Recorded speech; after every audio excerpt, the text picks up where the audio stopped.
Hey, what's up everybody? It's been a while since I posted a video, and a lot of stuff has changed since then, and I'll show you guys what's been going on. First of all, I moved, and now I have a 60 by 30 shop to work out of instead of sharing a 2-bay garage. So here's a look at the shop. Still need to get some organizing done, but anyway, it's all usable. Everything. I have air, my welder, all that stuff.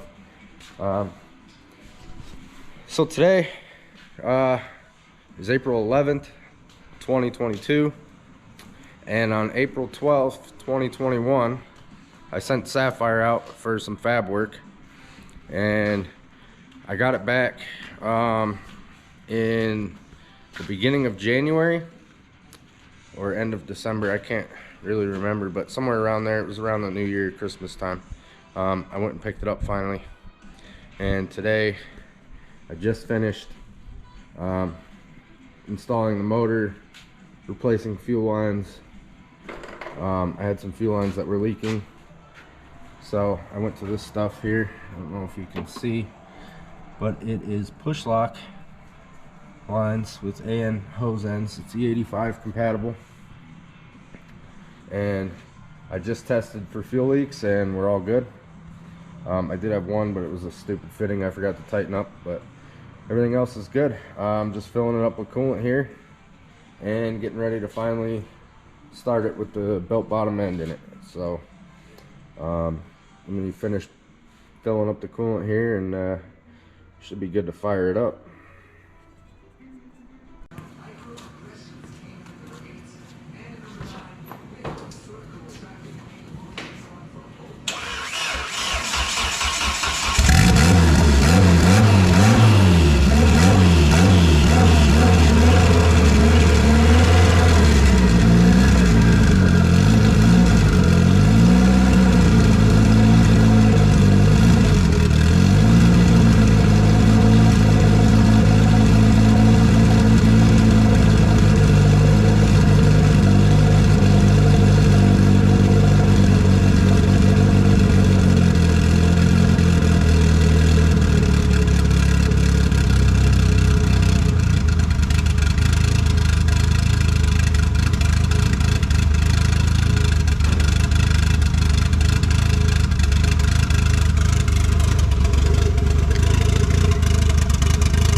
Yeah, no leaks, nothing, dude. Fucking purrs. It's a little hard to start. It's a little cold-blooded, you know.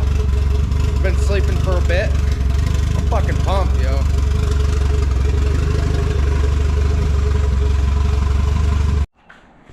All right, so she fucking runs.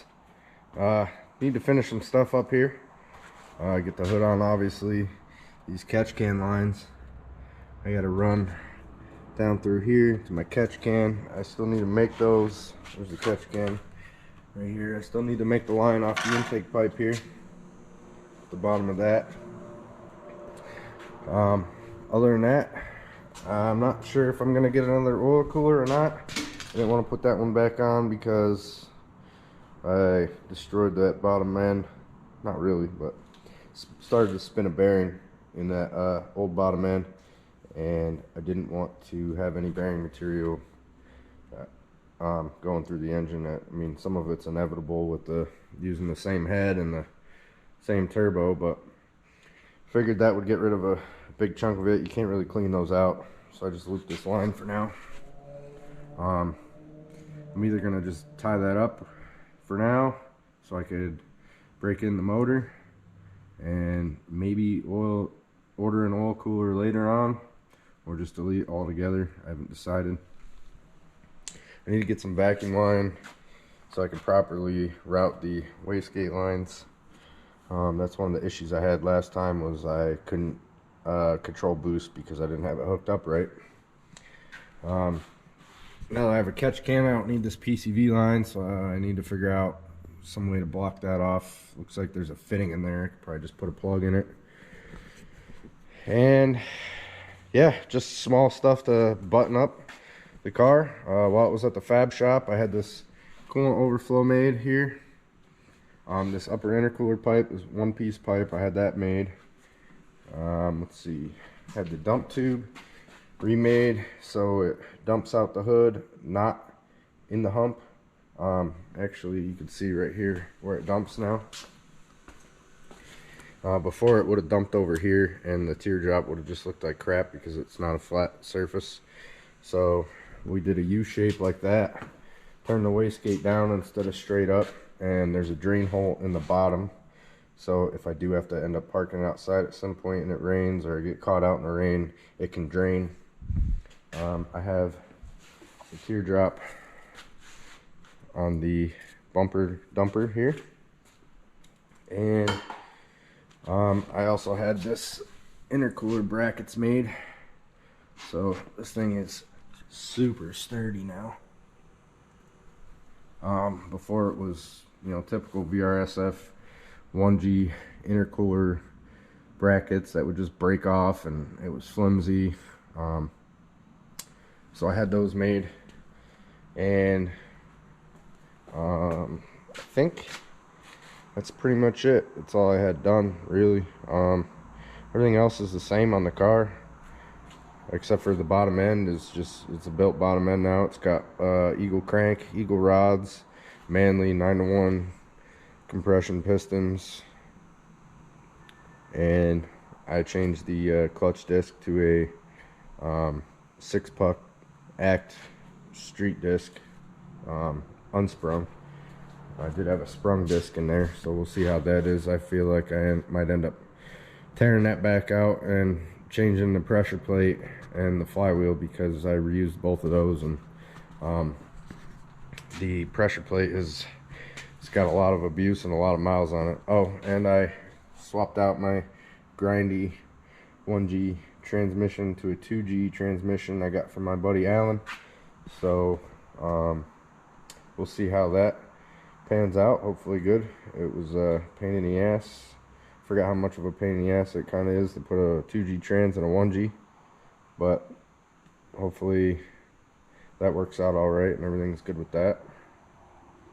And I think a lot of my issues with shifting before, it would grind in third pretty bad, was my slave cylinder was leaking, and my clutch fork was pretty wore out. It was very sloppy on the pivot ball. So I changed the pivot ball and the clutch fork and the slave cylinder, and hopefully now, once I get it all bled up tomorrow, I'll be able to take this for a ride, change the oil, take it down to the gas station, put some E85 in it, and,